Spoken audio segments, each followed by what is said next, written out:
আমাদের নেতা জনাব তারেক রহমান এই ফ্যাসিবাদের অত্যাচার জুলুম নির্যাতনে গত 5 আগস্টে পূর্বে যারা মারা গিয়েছেন, আহত হয়েছেন, নিহত হয়েছেন, তাদের স্মরণে 36 দিনের কর্মসূচি ঘোষণা করেছেন। আপনারা জানেন তো, আজকে তারই ধারাবাহিকতায় আমরা আজকে তাদের স্মরণে একটি দোয়া মাহফিলের আয়োজন করেছি আপনাদের এই এলাকায়। বন্ধুরা আমার, বোনেরা আমার, নির্বাচন খুব আসন্ন আমাদের সামনে। আপনারা কি সেই বাপ বেটার নির্বাচন করবেন, না শাহাবুদ্দিন ভাই, রতন ভাইয়ের মতো ভালো লোকদের নির্বাচন করবেন? কোনটা? বন্ধুরা আমার, আপনারা প্রস্তুত হন।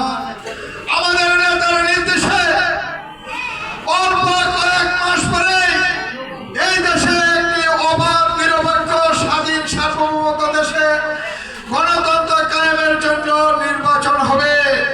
সেই নির্বাচনে আমাদের দলীয় প্রার্থী, আমাদের পার্টির ভারপ্রাপ্ত চেয়ারম্যান দেশনেত্রী বেগম খালেদা জিয়া এবং বিএনপির সিনিয়র নেতৃবৃন্দ, আমাদের মহাসচিব সহ স্থায়ী কমিটির নেতৃবৃন্দরা আমাদের আপনাদের কাছে প্রতিনিধি পাঠাবে। সেই প্রতিনিধিকে ধানের শীষের মার্কা নিয়ে আসবে। সেই মার্কায় ধানের শীষ আপনাদের মূল্যবান ভোট দিতে হবে। সেই ভোট দিয়ে আপনারা জনপ্রতিনিধি তৈরি করবেন। কি কথা ঠিক কিনা? সেই জনপ্রতিনিধি কি করবে? এই এলাকায় রাস্তা করবে, বিদ্যুৎ দিবে, গ্যাস দিবে, মসজিদ করবে, মন্দির করবে, স্কুল করবে। এটা হলো আমাদের প্রাণীর নেত্রী, দেশনেত্রী আদেশ এবং নির্দেশ। আপনারা সবাই প্রস্তুত হন, আপনারা সবাই প্রস্তুত নিয়ে থাকেন। আমরা ইনশাল্লাহ আপনাদের সাথে ছিলাম, আপনাদের সাথে আমরা থাকবো এবং আগামী দিনে আমাদের জনপ্রতিনিধি তৈরি করব এবং আমাদের নেতা তারেক রহমানের নির্দেশে আগামী দিনে এই এলাকায় প্রতিনিধি হবে। এটাই হলো আমাদের কামনা, এটাই হলো আমাদের বাসনা।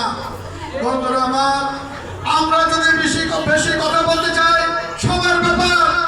যারা হাইজ্যাক করেছেন, যারা মাদক ব্যবসা করেছেন, যারা অর্থ কামিয়েছেন, বাড়ি করেছেন, গাড়ি করেছেন, আজকে তারা কোথায়? তারা কি এলাকায় আছে? আমরা কিন্তু এলাকায় ছিলাম। আমরা বিএনপি করলেও আমরা সবাই ছিলাম। এইখানে নাসির ভাই মাসের পর মাস জেল খেটেছে। এইখানে যারা আমরা আছি, আমরা যদি এই 5 আগস্টের আগে আমরা কি এখানে বসে